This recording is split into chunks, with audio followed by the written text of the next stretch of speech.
জব্দের আগেই bank account থেকে টাকা সরিয়ে নিয়েছেন সাবেক আইজিপি বেনজির আহমেদ ও তার পরিবার। দুদকের আবেদনের ভিত্তিতে গত 23 মে তাদের অ্যাকাউন্ট জব্দের আদেশ দেন আদালত। তবে এসব অ্যাকাউন্টে কি পরিমাণে টাকা ছিল তা জানা যায়নি। ব্যাংক অ্যাকাউন্ট থেকে টাকা সরানোর মতো করে ওয়ালটন ফ্রিজ কিনে অনেকের মতো আপনিও হয়ে যেতে পারেন মিলেনিয়াল। সেরা পণ্যের সেরা অফার। জমি, ফ্ল্যাট বা অন্যান্য সম্পদ বিক্রি বা হস্তান্তর হয়েছে কিনা সে তথ্যও পাওয়া যায়নি।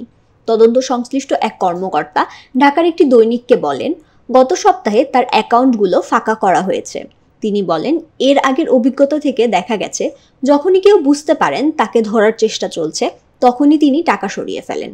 অবশ্য টাকা তুললেও নগদে রেখেছেন নাকি অন্য কারো অ্যাকাউন্টে জমা করেছেন তা বের করা সম্ভব। বেনজির আহমেদ, তার স্ত্রী জিশান মির্জা 2 মে ও তাদের স্বার্থ সংশ্লিষ্ট বিভিন্ন প্রতিষ্ঠানের 33টি অ্যাকাউন্টের সন্ধান মিলেছে। এগুলোর মধ্যে রয়েছে সঞ্চয়ী মেয়াদি, এসএনডি আমানত হিসাব, কিছু ঋণ হিসাবও রয়েছে। অ্যাকাউন্ট জব্দ কার্যকরের আগেই আমানত হিসাব থেকে নগদ টাকা উত্তোলন কিংবা সরিয়ে ফেলা হয়েছে। অ্যাকাউন্ট জব্দ হতে পারে, বিষয়টি তিনি আগেই জেনে গিয়েছেন নাকি ধারণা থেকে সরিয়ে ফেলেছেন তা নিশ্চিত হওয়া যায়নি। ফাহমিদা সৃষ্টি, মানবজমিন।